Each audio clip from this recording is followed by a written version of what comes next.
Well my dear students, जब आप किसी कंपटीशन के लिए जाते हैं, चाहे लो लेवल लेवल का कंपटीशन हो या हायर लेवल का कंपटीशन हो, तो सारे कंपटीशन के अंदर कुछ वोकैबुलरी के वर्ड्स आते हैं और कुछ इडियम्स आते हैं, कुछ वन वर्ड सब्स्टिट्यूशन आते हैं। भारत के जितने भी कंपटीशन हैं उसमें सब में एंटोनिम सिनोनिम आता है और इडियम्स एंड फ्रेजेस आते हैं और वन वर्ड सब्स्टिट्यूशन आता है। किसी कंपटीशन में ये 10 नंबर का होता है, 10 मार्क्स का होता है, किसी कंपटीशन में ये 5 मार्क्स का होता है, किसी कंपटीशन में ये भी 5 मार्क्स का होता है और अलग कंपटीशन है, किसी में 2 मार्क्स के होते हैं, लेकिन ये आते ज़रूर हैं। तो आज की जो मैं वोकैबुलरी आपको देना चाह रहा था वो ये है इन्नेट। इसको हिंदी में आप लिख लें ताकि आपको ये याद रह जाए। Innate, INNATE, innate. इन्नेट का मतलब होता है इनबॉर्न। इनबॉर्न जन्मजात, जो चीज जन्म से होती है, ओके, उसे हम क्या कहते हैं? इन्नेट बोलते हैं, इनबॉर्न कहते हैं। Okay, next word is hazardous. Hazardous, hazardous means dangerous. Dangerous माने रिस्की, खतरनाक जो होता है। Okay, and the third word gracious. Gracious का मतलब होता है काइंड, दयालु। ओके, जेनरस, सहृदयी। ओके, मिलनसार। ओके, एंड हुडविंक, ये बहुत इंपॉर्टेंट वर्ड है। ये तकरीबन बहुत सारे कॉम्पिटिशन में पूछा जा चुका है और आता रहता है। हुडविंक, हुडविंक का मतलब होता है टू डिसीव। डिसीव मीन्स धोखा देना किसी को। ओके, फज करना, किसी के साथ चीटिंग करना, धोखा देना। Okay, and the next word is gainsay. This is also very important word, ये वर्ड्स मेरे ध्यान से करते जाइएगा, आपको एग्जाम में जरूर मिलेंगे, इसी में से मिलेंगे जो मैं आपको करा रहा हूँ। वेल, गेन से का मतलब होता है डिनाई करना, इनकार करना किसी चीज का।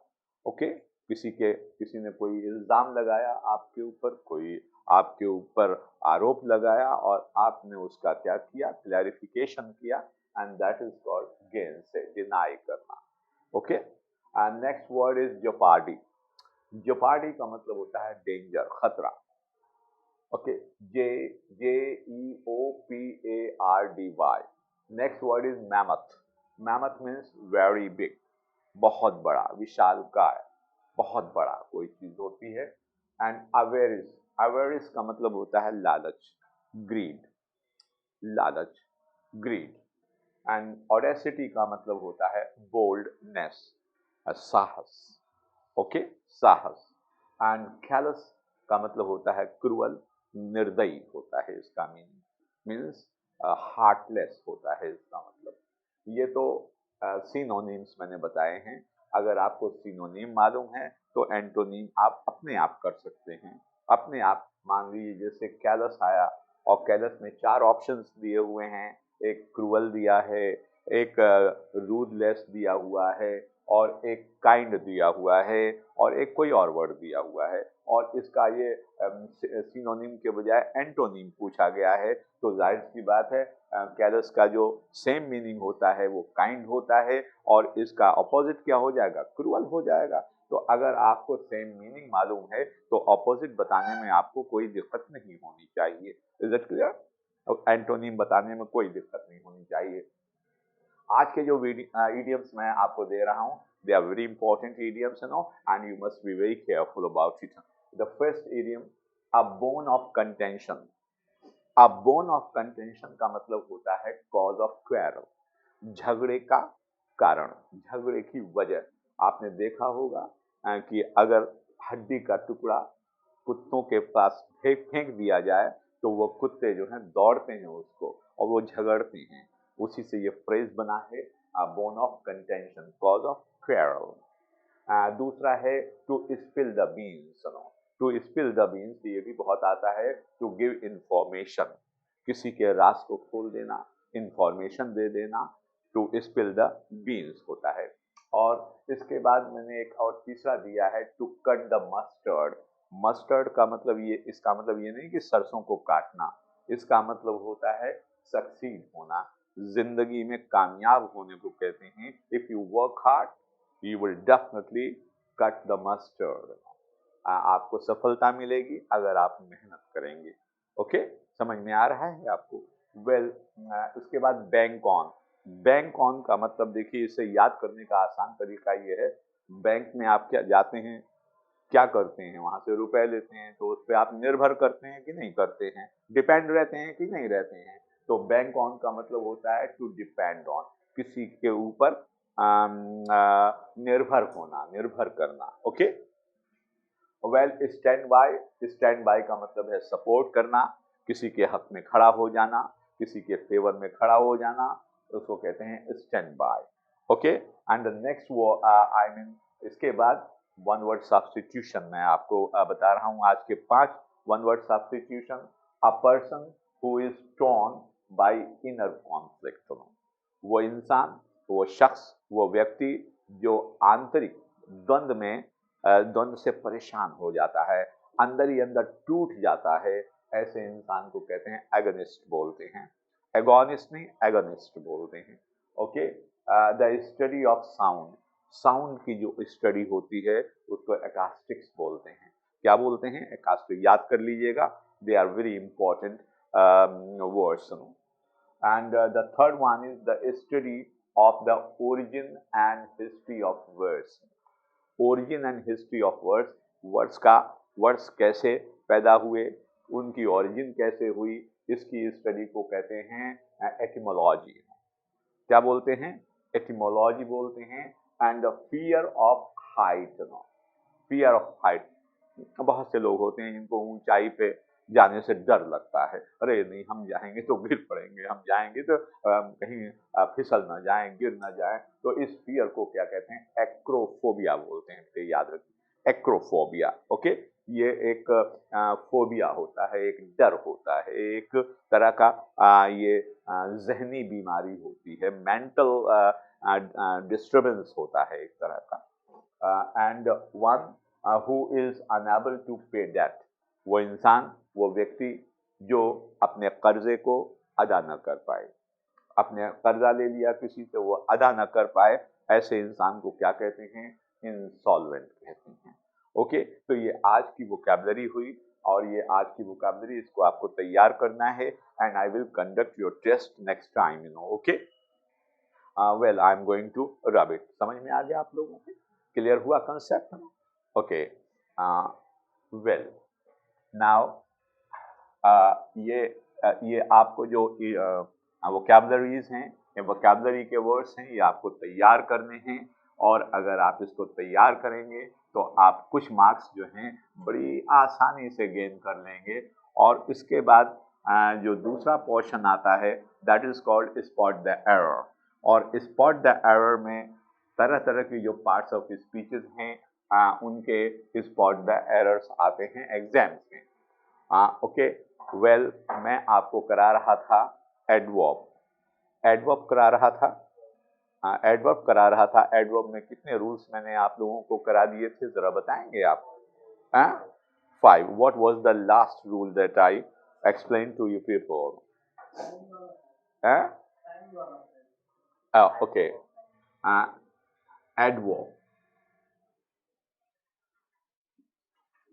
एडवर्ब में देखिए आप, एडवर्ब में देखिए, एडवर्ब में देखिए, वेल, ये मैंने आपको बतलाया था, एडवर्ब 2 शब्दों से मिलके बनता है, 2 शब्दों से मिलके बनता है। मैं थोड़ा सा रिपीट कर देता हूँ, क्यों अक्सर नहीं थी कल, इसलिए मैं ध्यान से देखिए।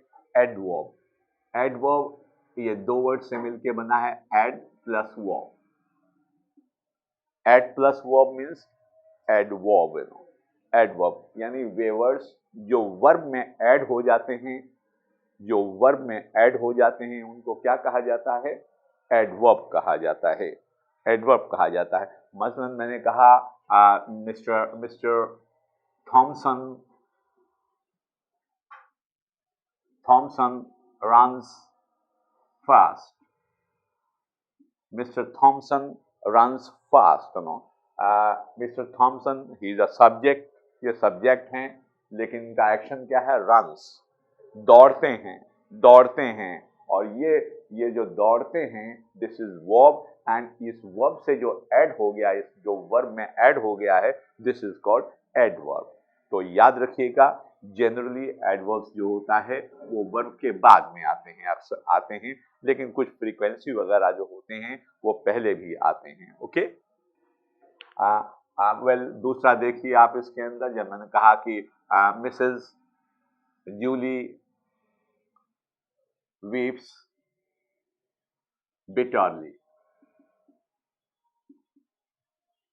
रोती हैं। कैसे रोती हैं?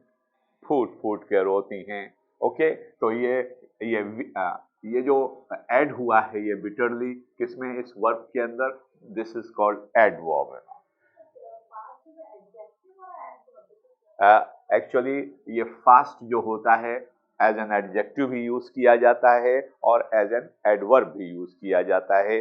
जैसे मैं बताऊं, मैंने कहा कि मिस्टर गुप्ता रन्स फास्ट। चूंकि ये वर्ब के बाद में आया है, ये यहाँ पर ये फास्ट जो है ये एडवर्ब है। लेकिन अगर मैं इस सेंटेंस को चेंज कर दूं, मैं ये कहूं कि mister Gupta is a fast runner. अब रनर क्या है? ये नाउन है। जब नाउन के पहले आता है तो वो एडजेक्टिव होगा, और अगर वर्ब के बाद आता है तो वो एडवर्ब होगा। Is it clear to you? जब नाउन के पहले आएगा तो एडजेक्टिव होगा, क्योंकि ये क्वालिफाई कर रहा है रनर को। ओके, रनर कैसा है? फास्ट। हाँ, yes yes, adjective is shows quality of noun, and adverb modify करता है वो। ओके, मतलब ऐसे समझिए कि जो वर्ब में ऐड हो जाए उसको एडवर्ब कहा जाएगा। That's all. Okay, is it clear to you? तो मैंने आपको 4 और 5 रूल्स समझा दिए थे इसके, उसके आगे से मैं समझाता हूं, उसको ध्यान से देखिए आप, बहुत ध्यान से देखिए। This is very important, very important chapter, very important chapter, and you must be very careful about it, you know. Okay, next rule देखिए जो मैंने आपको कराए थे, आप बहुत ध्यान से देखिए। very और much का यूज, और very much का यूज एक साथ। very का यूज, much का यूज और very much का यूज कहाँ कहाँ किया जाएगा, किन कंडीशंस में किया जाएगा? ओके, जहां वेरी का यूज करेंगे वहां मच का यूज नहीं करेंगे, और जहां वेरी मच का यूज करेंगे तो वो उसका मतलब कुछ और होता है। ओके, वेल हम वेरी को और मच को छोड़ते हैं, सबसे पहले ये बतलाते हैं वेरी मच। याद रखिए, जब हम किसी बात को एम्फेसाइज करते हैं, हम किसी बात पे दबाव डालते हैं, तो हम कहते हैं वेरी मच। जैसे मैं कहूं I love my mother very much, हमने दबाव डाल के कहा तो वहां पे वेरी मच यूज किया है। तो वेरी मच इज इसके ये करेक्शन में नहीं आता है। आता क्या है? वेरी आता है और मच आता है। इसको आप ध्यान पूर्वक समझ लीजिए। ओके, कि वेरी का यूज कहाँ होगा और मच का यूज कहाँ होगा। बहुत ध्यान से देखिए, दिस इज वेरी इंपॉर्टेंट। हमेशा याद रखिएगा, वेरी का यूज जो होता है हमेशा पॉजिटिव डिग्री के साथ होता है। पॉजिटिव डिग्री के पहले यूज किया जाएगा इसका वेरी का इस्तेमाल। वेरी का यूज पॉजिटिव डिग्री कितनी होती हैं? 3 होती हैं। Positive degree, comparative degree and superlative degree. और ये हमेशा वेरी का यूज किसके पहले होगा? पॉजिटिव डिग्री के पहले होगा। और एंड प्रेजेंट पार्टिसिपल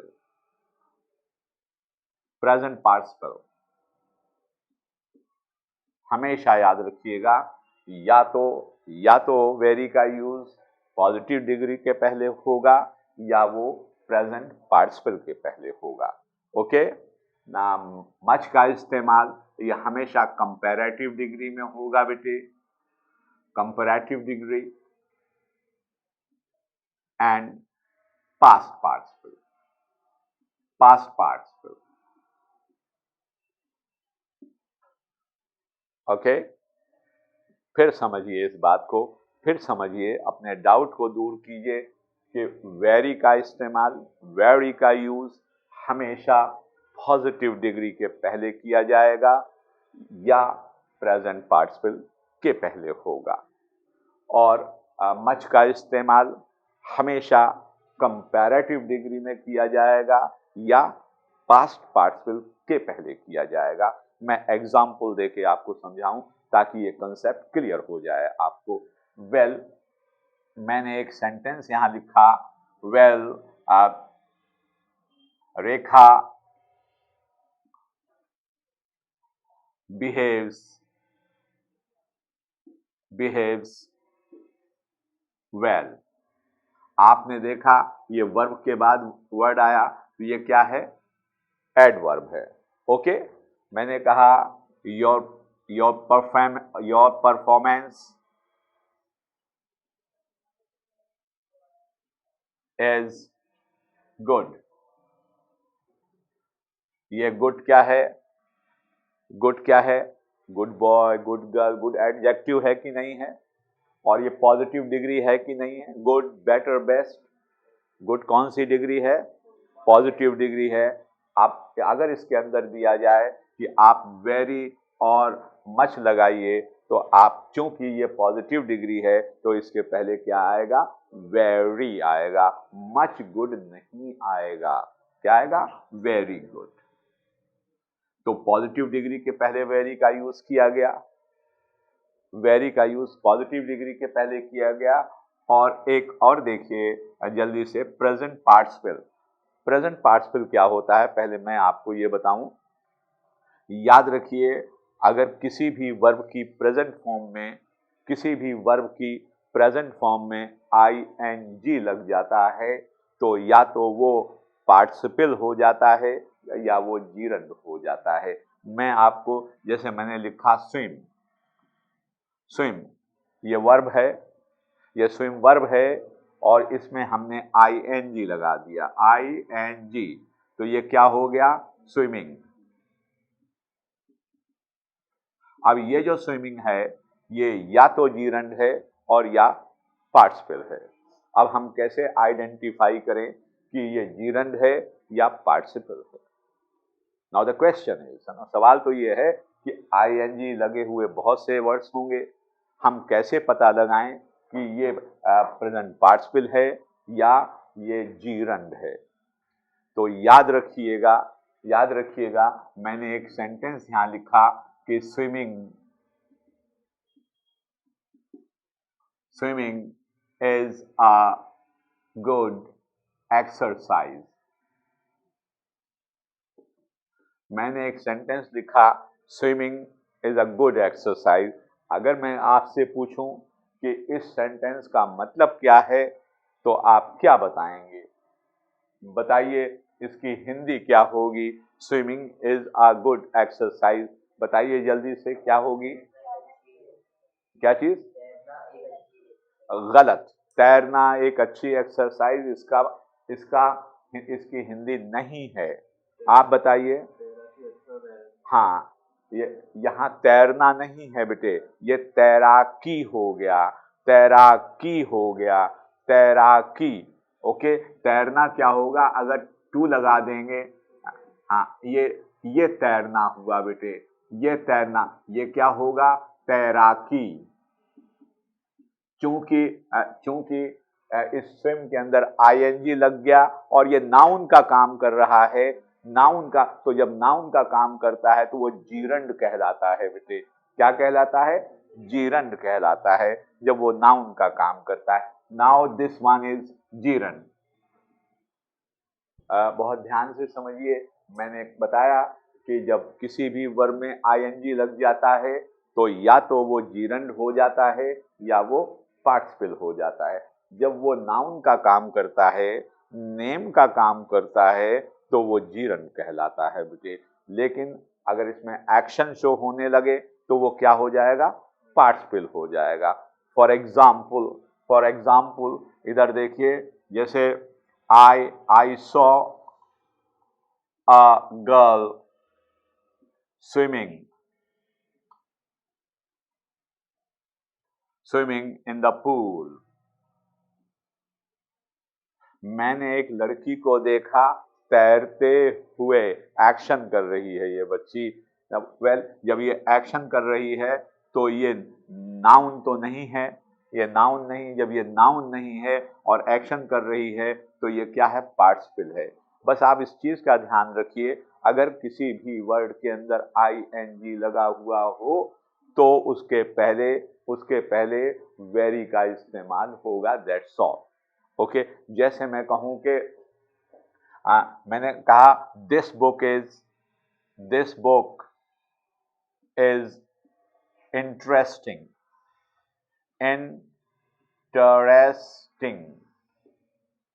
इंटरेस्ट में आईएनजी लगा है। ओके, अब मैंने बताया था कि प्रेजेंट पार्टिसिपल में वेरी का यूज होता है। अब इसमें ये नहीं कहेंगे कि this book is much interesting, no no, not at all. This book is very interesting, no. तो अब क्या आएगा, वेरी। लेकिन अगर मैं ये कहूं कि दिस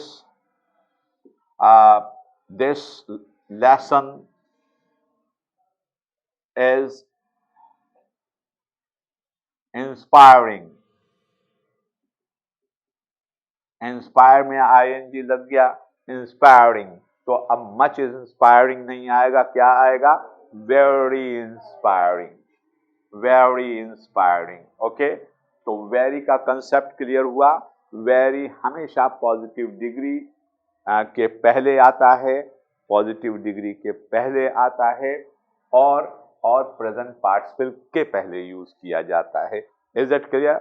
अब बात आती है किसकी, मच की बात आती है, मच। तो मैं मच समझाऊंगा आपको, इसको मैं रब कर देता हूं। ओके, समझ में आ रहा है, राइट। ये देखिए मैंने इसको रब कर दिया, और अब आप मच को समझिए। मैंने बतलाया था कि मच का यूज जो होता है वो कंपैरेटिव डिग्री और पास्ट पार्टिसिपल,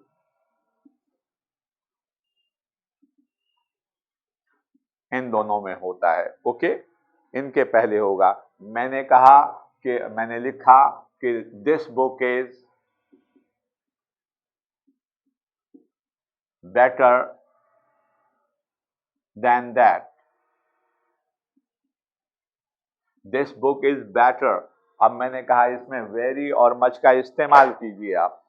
मैंने कहा वेरी और मच का इस्तेमाल कीजिए। ओके, तो आपने क्या कहा, दिस बुक इज, चूंकि ये कंपैरेटिव डिग्री है, तो इसके साथ क्या होगा, कंपैरेटिव डिग्री के पहले क्या आता है, मच आता है, वेरी नहीं आएगा। तो यहां this sentence is absolutely correct. No, क्या, कि this book is much better than that. Okay, क्योंकि मैंने बताया अभी आपको कि कंपैरेटिव डिग्री के पहले मच का यूज किया जाएगा। Is it clear to you? Okay, next देखिए, well I am delighted to see you.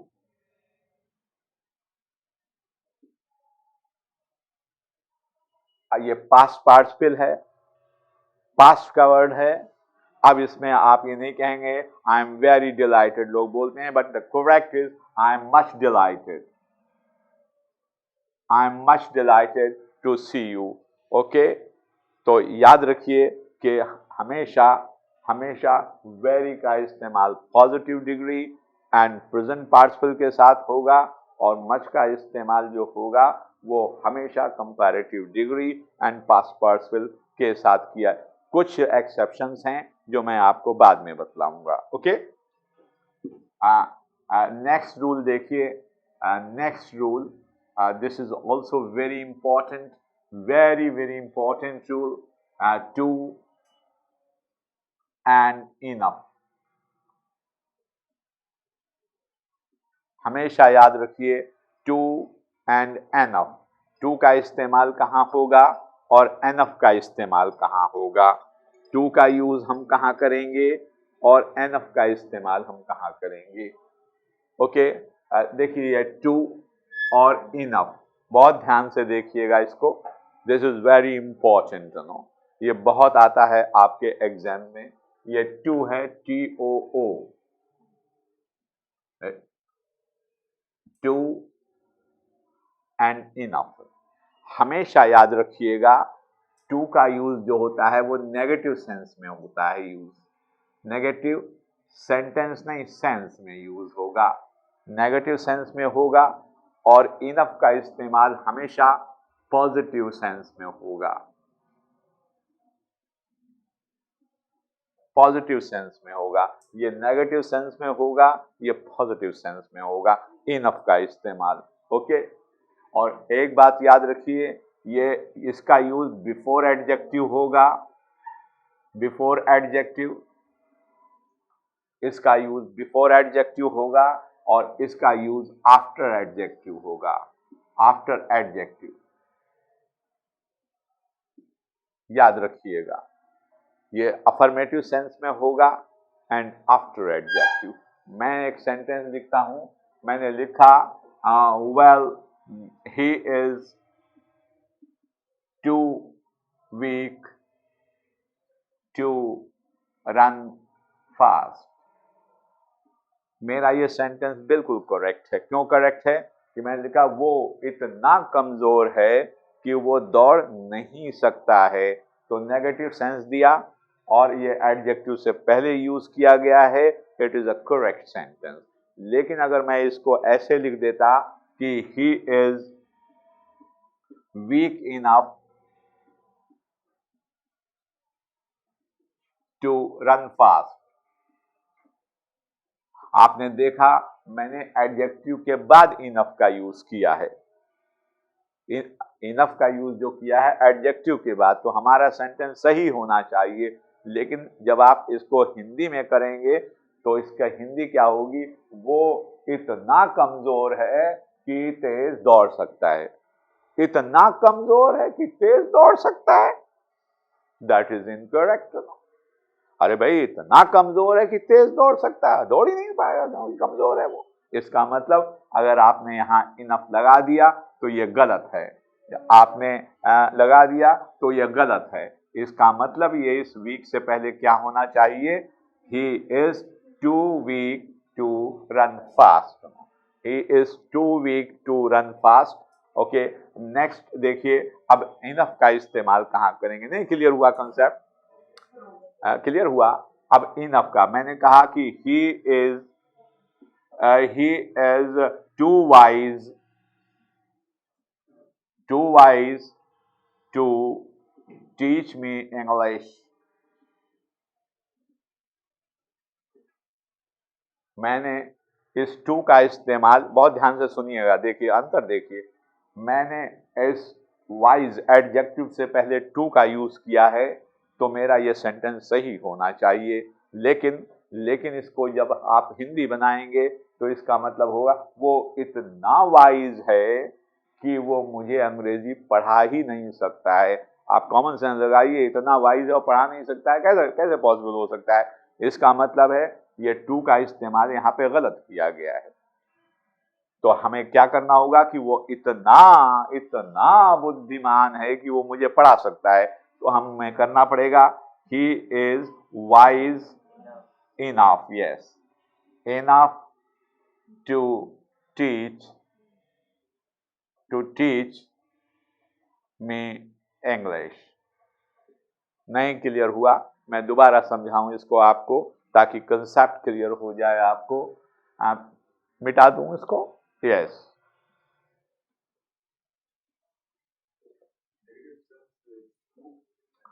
हाँ, two is always use in negative sense है नो। मैं आपको ये भी बताऊंगा कि टू मच कहाँ यूज होगा, मच टू कहाँ यूज होगा। एडवर्ब में बहुत सारे करेक्शंस होते हैं।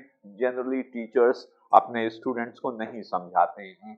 मच टू, टू मच, बड़े ज़बरदस्त इसके अंदर करेक्शंस होते हैं। मैंने शुरू किया है तो मैं आपको ये कंप्लीट कराऊंगा इस चैप्टर को। ध्यान से देखिए, तो आपको आज ये क्लियर हुआ कि टू का यूज जो होता है हमेशा नेगेटिव सेंस में होगा और इनफ का यूज जो होगा वो हमेशा पॉजिटिव और एडजेक्टिव के बाद होगा, हमेशा याद रखिएगा।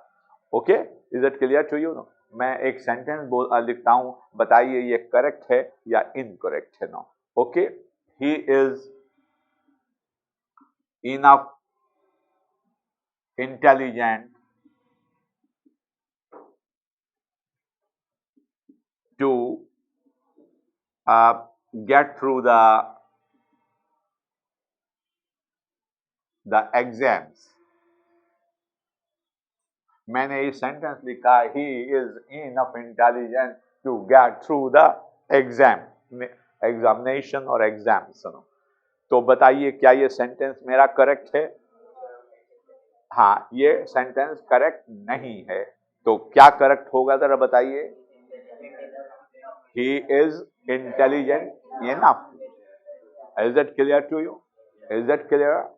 याद रखिएगा माय सन्स एंड डॉटर्स, याद रखिएगा इनफ का यूज हमेशा एडजेक्टिव के बाद ही होगा। हाँ, ओके, और टू का इस्तेमाल एडजेक्टिव के पहले होगा। Is it? वो नेगेटिव सेंस देगा और ये पॉजिटिव सेंस देगा। Is it clear to you? नहीं समझ में आया आपको? जल्दी से देखिए, एक रूल और देखिए। और ये एडवर्ब्स के करेक्शंस जो होते हैं वो बहुत ही इंपॉर्टेंट होते हैं। एक सेंटेंस और देखिए, अगर मैं आपसे एक सवाल पूछूं कि वो कंजूस आदमी है, वह कंजूस आदमी है, मैं कहूं वह कंजूस आदमी है, हाँ नहीं, वो कंजूस आदमी है, माइजर बोलते हैं। तो बताइए ये इसका ट्रांसलेशन क्या होगा? हाँ, personal? No no no no, he is, इधर देखिए, he is a miser person. Generally लोग यही बोलेंगे, वो डरपोक आदमी है, he is a coward man. नहीं मेरे बच्चे, याद रखिएगा, इंग्लिश लैंग्वेज में डबल नाउन का यूज नहीं किया जाता है। माइजर भी नाउन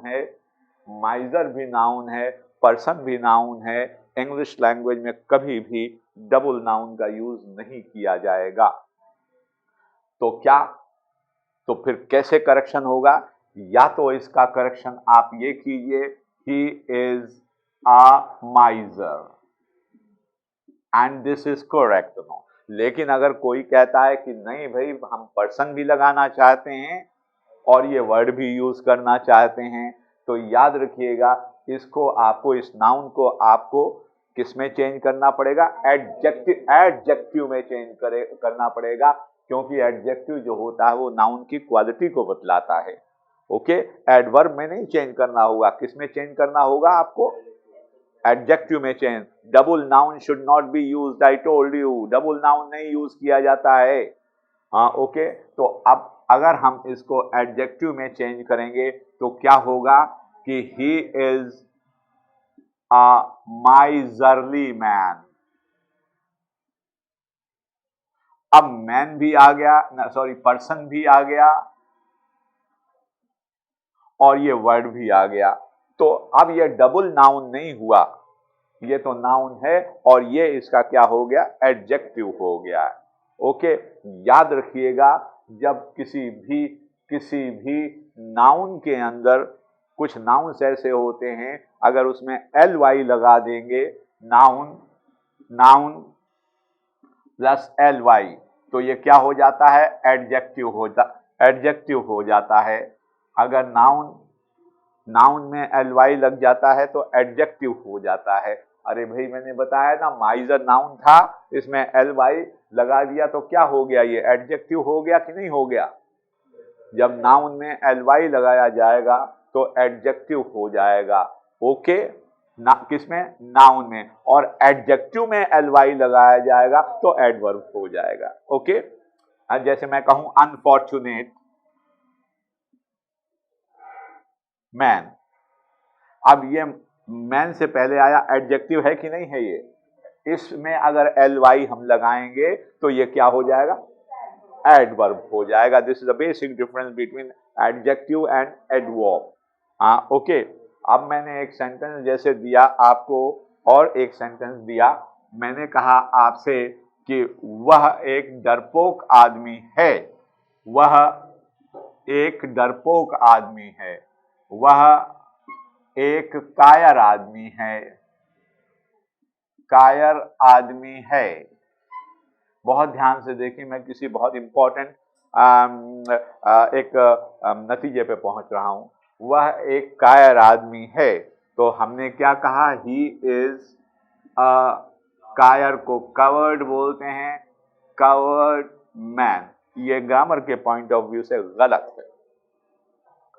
क्या होना चाहिए, he is a cowardly man, that is correct English.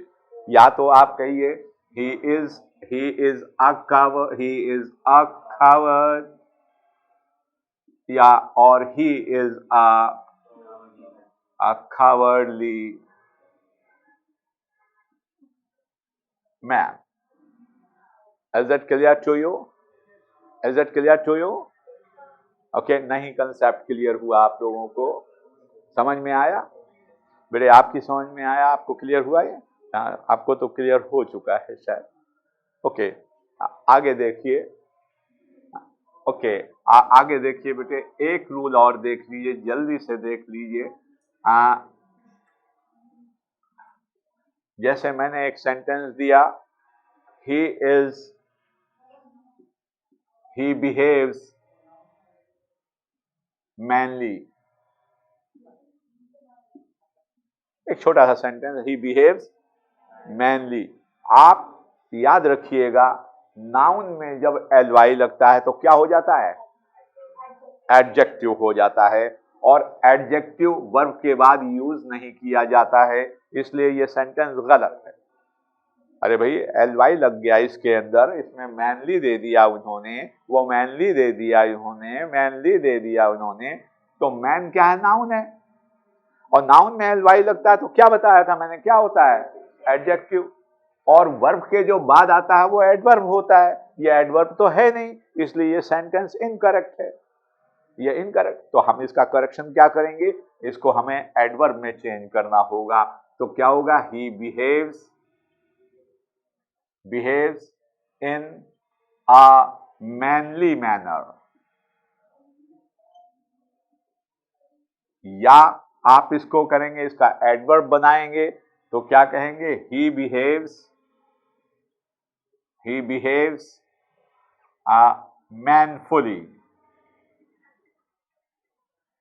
manfully, ये एडवर्ब हो, अनफॉर्चुनेटली, फुली, ओके ये क्या हो गया, ये एडवर्ब हो गया। Now this sentence is correct, is that clear? Well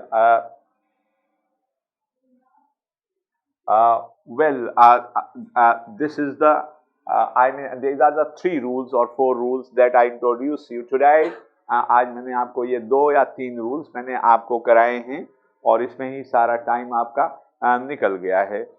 इसको मैं एडवर्ब को कंटिन्यू करूँगा आगे कल की क्लास के अंदर, और इससे पहले कि आप लोग मेरे चैनल को छोड़ें, मैं चाहता हूं कि मेरे चैनल को सब्सक्राइब कीजिए और बेहतरीन ग्रामर सीखने की कोशिश कीजिए, ताकि आपका कंपटीशन बहुत आसानी से निकल सके।